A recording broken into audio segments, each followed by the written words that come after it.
Eden Memorial Chapels understands Jewish funerals can take many forms. Some are very Orthodox, while others are more conservative or of a Reformed nature. There's no one better in New York or New Jersey. Go to EdenMemorial.com. It's a common sense recap of the big stories. It's Katz and Cosby on 77 WABC. And of course, a big news happening tonight in New York City. The Al Smith dinner, but Kamala Harris is MIA. Donald Trump will be there. And joining us now to talk about all of this is Pulitzer Prize winning columnist of the New York Post, Michael Goodwin. Michael, first of all, we understand what Kamala Harris isn't going to be there, but she sent in a pre-recorded message? That's what I understand, Rita. It's very unusual. It's everyone always goes. It's part of a kind of give and take where you dish it out and then you take it. It's tough. You're tough, but you're funny.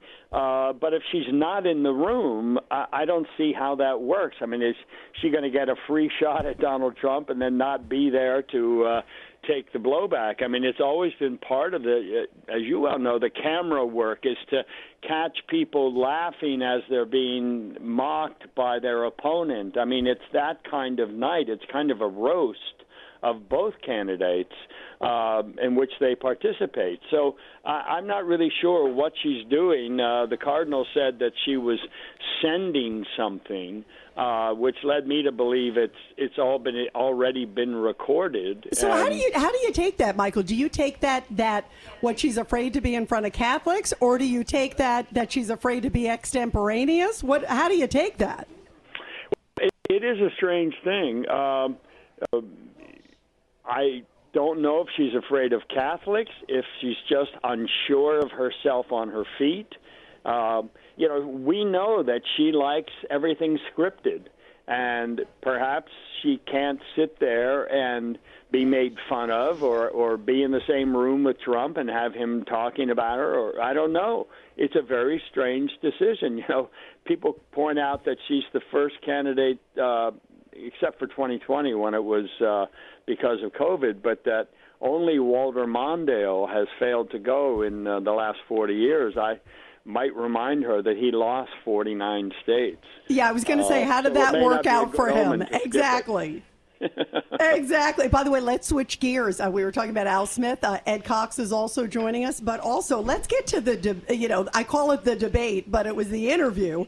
She finally got some tough questions asked last night. And what did you make of the fact that she couldn't give a coherent answer? She bobbed and weaved, and I thought she looked defensive. I thought that interview really hurt her on Fox News. What did you think, Ed Cox? I think she had prepared speeches that she gave regardless of the question, and the staff stopped that early because they thought, okay, she may have run out, she might repeat herself, but it was really prepared in advance.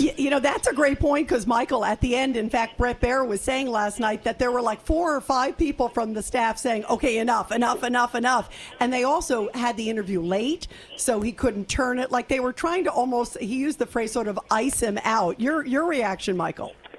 Well, look, I don't understand why she went on Fox if she wasn't going to make any news, if she wasn't going to say something.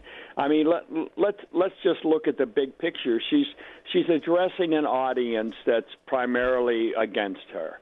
That would be the fair reading, I think, of the Fox audience. And why not say something that causes some of them to give you another look? Why not make some news in a way that might catch a lot of attention across all of the networks, and they'd have to pick it up. And so you would have made news in what would be regarded as a hostile environment just because of the audience. But instead, as Ed says, and as you and I have discussed, it was like a filibuster. In fact, Brett Baer used that word in describing it, where she gave these long, slow answers. And she didn't answer it. They were evasive. They were, as Ed says, they did sound like rehearsed speeches, and she was trying to run out the clock. Yeah, but you know what? I think it hurt her, Michael. I actually think it hurt her because she came across as not even answering a basic question. He asked her right at the top, hey, what's the number of the people released? She couldn't answer it, didn't want to answer it. She probably does know the answer. She just knows it would work against her. She seemed evasive. Yes, and again, then why go on there if you're not going to do sort of an honest interview and really try to wrestle with the questions? And look, the only thing I can figure is that she takes some air out of the balloon of this criticism that she doesn't do interviews, and maybe she thinks that she demonstrated to her supporters that she's tough on Fox, that she can take Fox. I don't know, but there was no obvious gain that I can see. Yeah, absolutely. Before we let you go, Michael Goodwin, your thoughts on Israel. This was a huge development today, of course, taking out Yahya Sinwar, the head of Hamas. But no thanks to Kamala Harris and Joe Biden. No, they keep trying to stop Israel from attacking Hezbollah, from attacking Gaza. Remember when they said you can't go into Rafah? Well, that's where they found Sinwar, in Rafah. So, look, I think the president and the vice president have really mishandled this, much as they have Ukraine. They're happy to give enough aid to keep things going, but they don't want these wars to end. I mean, it's more like you have to have a standoff. You have to have a negotiated ceasefire.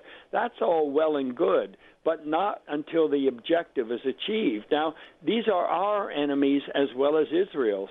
We should be grateful that Israel is taking on our enemies, but instead we act as though Israel is the problem.